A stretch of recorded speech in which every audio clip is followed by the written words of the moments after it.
Regarde ce qui se passe quand tu es confronté à l'inconnu, à cette pression intense qui fait vibrer chaque fibre de ton être. La plupart des gens se figent, leur esprit s'emballe, paralysé par une menace invisible.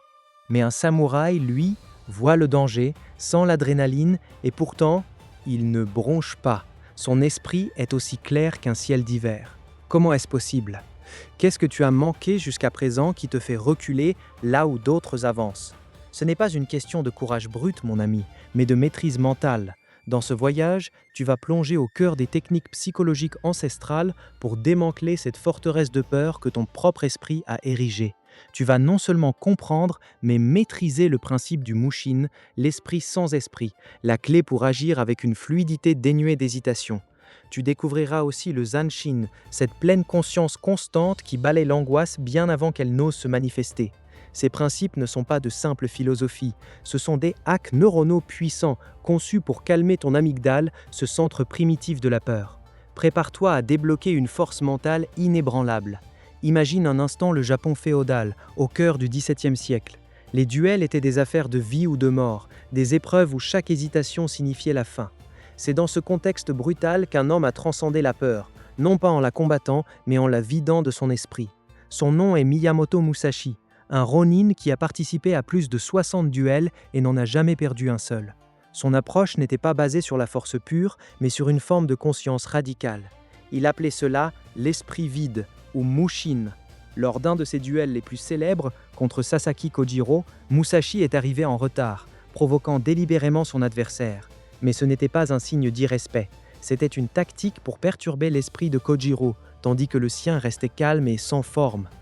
Musashi avait compris que la victoire ne résidait pas seulement dans la technique, mais dans l'absence totale de pensée intentionnelle, d'anticipation ou de peur. Il était présent, son corps et son esprit fusionnaient dans l'instant, réagissant sans la moindre interférence mentale. Ce n'était pas un état de vide passif, mais plutôt un état d'alerte maximale, d'où toute pensée superflue avait été expurgée. Musashi a écrit dans son livre des 5 anneaux, « Il est primordial dans la voie du guerrier d'éviter de penser à autre chose que ce qui se passe sous tes yeux. L'esprit ne doit pas être fixé sur l'adversaire, mais doit être libre et ouvert à tout ce qui peut arriver. C'est une invitation à laisser ton corps agir, libérer des chaînes du doute et de l'anxiété. » Tu te rends compte de la puissance de ça? Pense à toutes les fois où la surréflexion t'a coûté cher. Ce principe ancestral est exactement ce qui manque à beaucoup aujourd'hui. L'esprit humain moderne est constamment assailli par le bruit, par les informations, par les préoccupations futures ou les regrets passés. Nous sommes devenus des maîtres de la rumination, des experts de l'auto-sabotage mental. Mais la voie du samouraï offre une sortie. Alors comment cette sagesse de Mushin et de Zanshin peut-elle révolutionner ta vie actuelle, qui n'implique fort heureusement pas de brandir un katana face à la mort? Imagine un scénario courant. Tu dois faire une présentation cruciale au travail, parler en public ou prendre une décision financière importante. Avant d'appliquer ces principes, tu te sens submergé, ton cœur s'emballe, ta respiration devient superficielle, ton esprit est un tourbillon de « et si », de scénarios catastrophes, de doutes sur tes capacités. C'est ton amygdale qui hurle au danger, même si aucun tigre à dents de sabre ne te menace. Tu passes des heures à préparer, à répéter, mais la veille, une anxiété sourde t'empêche de dormir. Le jour J, tu te sens raide, tes mots s'en mêlent et tu perds ta concentration à cause de cette voix intérieure qui te juge. Tu es là, physiquement présent, mais ton esprit est ailleurs, emprisonné par la peur du jugement ou de l'échec. Maintenant, imagine l'après Mushin et Zanshin. La même situation, mais cette fois, tu as préparé oui, mais sans y attacher ton identité. La veille, tu as pratiqué le Zanshin, tu as observé tes pensées anxieuses sans t'y accrocher, comme des nuages qui passent dans le ciel de ton esprit. Tu es allé te coucher confiant dans ta préparation, et non dans le résultat. Le jour J, au lieu de sentir la panique monter, tu respires profondément, tu te connectes à l'instant présent. Tu sens ton corps, le sol sous tes pieds, tu entends le silence avant de prendre la parole. Il n'y a plus de place pour la rumination. Quand tu commences à parler, tes mots sont clairs, fluides. Tu réagis aux questions avec une aisance inattendue, car ton esprit n'est pas encombré par la peur de mal paraître. Tu es simplement là, faisant ce que tu as à faire sans le poids de l'enjeu. C'est la transformation. Tu es passé d'un état de réaction anxieuse à un état d'action consciente. La peur est une information, pas un maître. Tu l'observes, tu la reconnais, puis tu la laisses passer, libérant ton énergie pour l'action.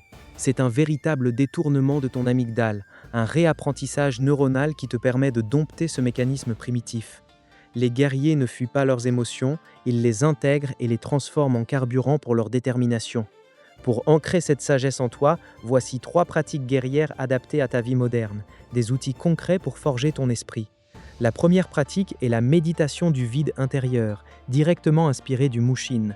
Chaque matin, dès ton réveil, avant de consulter ton téléphone ou de te laisser envahir par le tumulte de la journée, accorde-toi 10 minutes. Assieds-toi dans un endroit calme, ferme les yeux et concentre-toi sur ta respiration. Laisse les pensées venir sans les juger, sans les suivre. Imagine-les comme des feuilles emportées par une rivière lointaine. N'essaie pas de les arrêter ni de les analyser. Laisse-les simplement passer. Si tu te surprends à t'accrocher à une pensée, ramène doucement ton attention à ta respiration, sans te blâmer. L'objectif n'est pas de ne plus penser, mais de ne pas s'identifier à tes pensées, de créer un espace de silence au-delà du vacarme mental. Le résultat attendu, une clarté d'esprit accrue, une réduction de l'anxiété et une capacité à prendre des décisions plus sereinement, sans la pression de la suranalyse. La deuxième pratique est l'observation constante, un entraînement direct au Zenshin. Pendant au moins 1 heure chaque jour, choisis une activité routinière, marcher, faire la vaisselle, prendre les transports en commun. Pendant cette activité, engage-toi à être pleinement présent. Observe les détails, les couleurs, les sons, les sensations sur ta peau. Si tu marches, ressens le contact de tes pieds avec le sol, le balancement de tes bras, l'air sur ton visage. Si tu fais la vaisselle, sens l'eau chaude, la texture de l'éponge, la forme des objets. Ne laisse pas ton esprit vagabonder vers le passé ou le futur. Quand il dérive, et il dérivera, ramène-le doucement, avec bienveillance, à l'instant présent. L'efficacité de cette pratique est qu'elle cultive une vigilance constante, un état d'alerte apaisé. Tu commenceras à anticiper subtilement les situations, à réagir plus rapidement aux imprévus, non par panique, mais par une conscience aiguë de ton environnement. Les surprises seront moins surprenantes car tu auras déjà balayé l'horizon mental. La troisième pratique est le défi du silence. 1 fois par semaine, choisis une situation qui te met légèrement mal à l'aise, mais qui reste sécuritaire. Cela peut être de commencer une conversation avec un inconnu, de demander de l'aide pour un problème où tu te sens compétent, ou de rester silencieux et à l'écoute dans une réunion où tu aurais habituellement envie de parler. L'important est de ne pas fuir l'inconfort. Lorsque la peur ou l'hésitation se manifestent, au lieu de te laisser submerger, reconnais-les. Dis-leur « je vous vois », puis agis malgré elles. N'attends pas que la peur disparaisse pour agir. L'objectif est de te montrer que tu es capable de fonctionner sous pression émotionnelle, de ne pas laisser la peur dicter tes actions. Ce défi te permettra de construire une résilience émotionnelle, de comprendre que le sentiment de peur n'est pas un signal d'arrêt, mais une information à traiter. Tu te libéreras de l'emprise de l'inconfort et découvriras une nouvelle liberté d'action. En adoptant ces principes, tu ne deviens pas quelqu'un d'autre. Non, tu te révèles à toi-même. Tu cesses d'être celui qui réagit passivement aux caprices de son esprit et aux menaces perçues. Tu te transformes en celui qui commande son paysage intérieur, qui traverse les tempêtes avec une sérénité nouvelle. Tu passes de l'état d'esclave de ton amygdale à celui de maître de ton courage. Ton identité ne sera plus définie par tes peurs, mais par ta capacité à les observer et à agir au-delà d'elles. Tu es en train de devenir un guerrier de l'esprit, un bâtisseur de ta propre résilience, celui qui, comme Musashi, trouve la clarté dans le chaos. La voie du guerrier n'est pas une destination, mais une pratique constante. Ne laisse pas ces leçons s'envoler comme le vent. Passe à l'action. Intègre ces principes à chaque instant de ta vie. Le chemin est exigeant, mais la récompense est la liberté. Abonne-toi pour ne jamais manquer la prochaine étape de cette transformation. Car la prochaine fois, nous plongerons dans un aspect encore plus profond de la sagesse des anciens, un secret qui changera ta perception de la force intérieure pour toujours. Prêt à débloquer le niveau suivant de ton potentiel ?